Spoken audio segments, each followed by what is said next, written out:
Yo, what is up YouTube? And today we're going to be testing out new kid Adin, the new ML 4-star that is currently running in the Mystic Summon rotation. Now, unlike regular Adin, you actually can only memory imprint her with copies of exactly the same unit because you don't want to end up using the story mode character that you get for free accidentally on her, so that's what Smilegate did.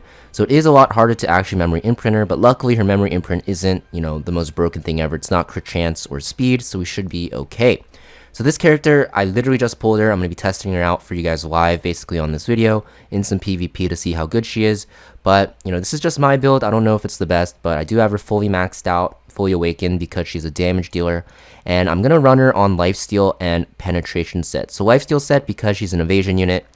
Usually evasion units really like lifesteal because it gives them sustain, it makes them a lot more tankier, and it makes the evasion more worth it. But also because of the fact that she is a thief, right? So she is pretty squishy. I do want her to actually lifesteal back. And because she does a ton of damage innately because she's a thief, she will lifesteal pretty significantly throughout the battle. I have her in penetration set because her S3 is single target, and her S1 is going to be single target if you actually counterattack or proc a dual attack with something like a Conquer Lilius. So that's why I do have her on penetration set. If you do use her S1 on her own turn, you're going to make this AoE, so penetration set won't matter.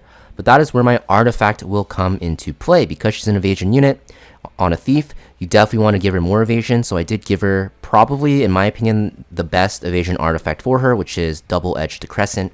And that is because after you evade, you have a chance to counterattack, which will work with her S1, apply injuries, give her lifesteal, and just make her a lot more sticky on the field and a lot more annoying. Now, of course, you can run her on a ton of other artifacts, right? Shepherd of the Hollow is probably good.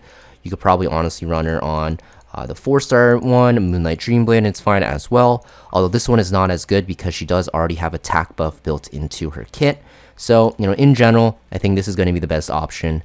Maybe there's a different build later on in the future, people find out that's better, but this is literally like a couple hours after release, and this is what I think will be very good for her. And now I'm going to test her in some guild words here. I do have her paired with Conquer Lilius at the top, and that is mostly going to be because obviously Conquer Lilius gives her vigor, which will make her a lot better.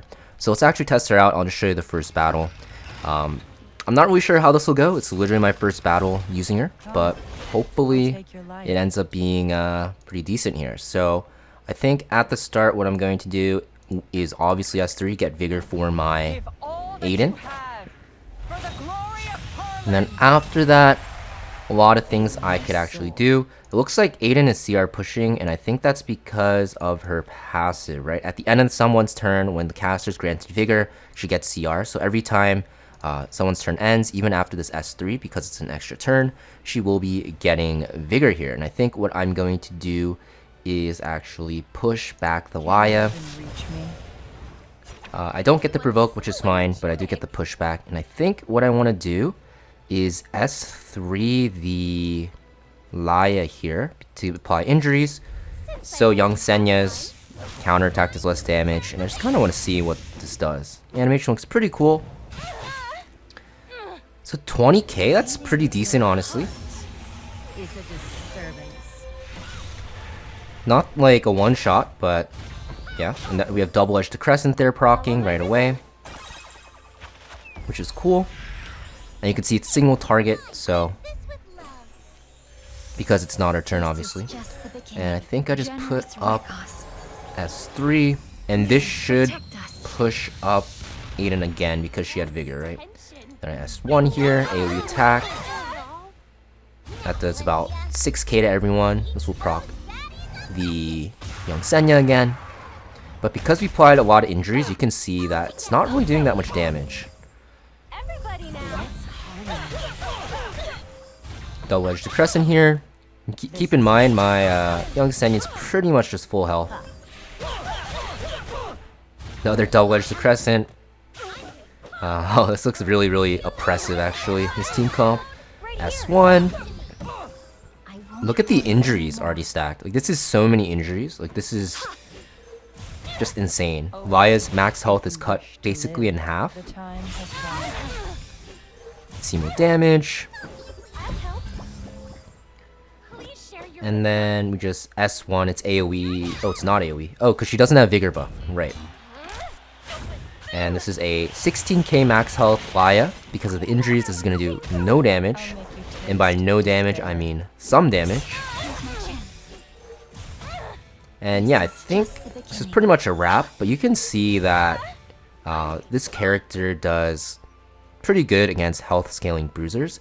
And you can see that her S3 actually does more damage based on the injuries. Let's see how much it does on young Senya here. She gets attack buff. She doesn't have vigor, so this will do a little bit less. But let's just see how much it does. 7k. Oh. Did I miss something? Oh, she needs vigor to do additional damage. Okay, so I messed that one up. But yeah, basically she really relies on vigor. And you can get that externally from Concurlius. Or you can get it if she actually evades. So you kind of want to bring her into like AoE attacking characters as well. Yeah, so hopefully she evades this, she'll get vigor, and I guess we just missed out on the S3 damage, but it's okay. And I think because of that, the way you want to play her, most likely, is you probably don't want to S3 at the start of battle. I think maybe you want to S1, get some injuries up, and then S3 on the second turn. That seems a little bit better because you'll actually detonate more injuries. But yeah, this is starting to do a decent amount of damage, and this should just kill. So, pretty good team comp, I'd say, for dealing with health scaling bruises. So here we're going to try her out in some arena offense. We do have Harsetti on the opposite side, one of the most annoying characters in the game, in the history of Epic 7. And this time around, we actually don't have a Concurlius, so I actually can't, what's it called? Give her the vigor buff. She'll have to get it by evading, which she just did. And you'll see that she gets her S3 at the start. And the question is, do I want to rip it right away or do I want to S1? And I think what I want to do is actually S3 into the ML Celine, because this does extra damage and this should just one-shot her, right? And because of the CR pushes I got, you know, she was able to cycle. Doesn't one-shot, but you can see I will be able to kill her with my S2. And that ends up working. And she did not dodge that, which is very unfortunate. And I think what I'm going to do here is probably S3, yeah. Fixed damage, always good against these characters. We do land some defense breaks.